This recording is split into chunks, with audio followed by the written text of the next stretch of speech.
pessoas! Saudade de pessoas, saudade de vocês. Tudo bom? Aqui é Miriam Gaspar, projeto Feliz é Quem Toca, particularmente do núcleo Feliz é Quem Drama, patrocinado pela Balminas, na cidade de Cataguases, coordenação de Rogério Tumati. Continuando com a nossa história do teatro, hoje nós vamos continuar a partir da Renascença. A gente viu a Idade Média, o teatro medieval, o teatro dentro da igreja, e agora a gente vai ver o finzinho da Idade Média, uma idade erroneamente com significado não muito, com conceito e significado não muito correto a respeito de ser Idade das Trevas. Pelo contrário, foi uma idade maravilhosa, foi um tempo maravilhoso. Um tempo onde os bárbaros, que no começo, lá no século IV, brigavam, tinham guerras constantes, e essa guerra foi 1000 anos de guerra, para definir os territórios que hoje a gente entende como Itália, Inglaterra, França, enfim. E mais tarde, né, já no século XV, já na Renascença, vem as navegações, que são os portugueses, os espanhóis descobrindo as Américas, enfim.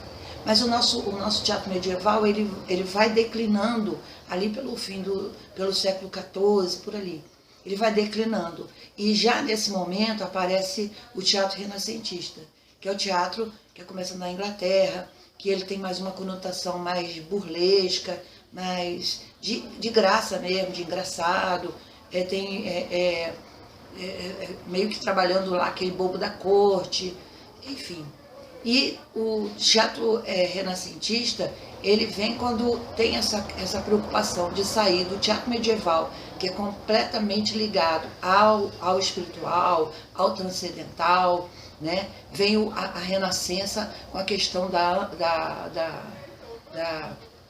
do homem ser o centro das questões da Terra, né?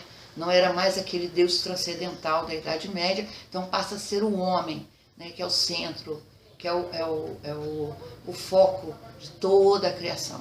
E nesse momento de Renascença, que é onde essas descobertas vão descobrir as questões da antiguidade, as questões das esculturas gregas, que a gente já viu, aquele desenho das 5 cabeças, né, 5 cabeças e meia, que define o corte do desenho. Enfim, tudo isso faz parte da história das artes.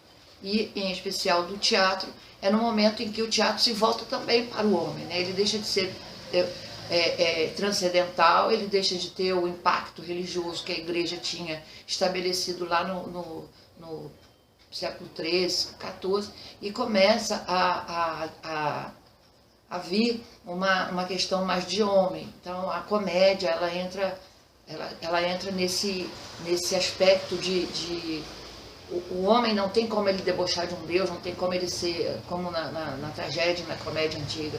Então aqui começam os conflitos. Então o que vai ser engraçado são as questões dos empregados, do que acontece com os empregados, discutir por causa de um ovo, ou discutir por causa de um beijo de uma namorada, enfim, começam a ser as questões mais humanas dele, né? Então, dentro desse aspecto, a gente vai vendo que o teatro da Renascença, ele vai ganhando o homem como o centro das atenções. E isso não só no teatro, como todas as artes. E também nesse momento, na Inglaterra, a gente está falando aqui de uma parte mais da Itália, mais da França, muito pouco da França ali, uns recortes da França. Quando a gente tem na Inglaterra o teatro elisabetano, que é o teatro onde o aspecto, a arquitetura dele são de 3 andares, cada andar acontece uma cena, tem cena de espadas que só acontecem no pátio, tem cenas de amor que só acontecem no segundo andar. Enfim, é muito bonitinho. Eu vou deixar aqui as referências em desenho para vocês.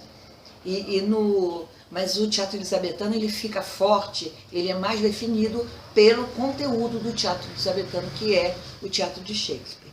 que aí um dos autores mais famosos, mais renomados e que tem uma sobrevida.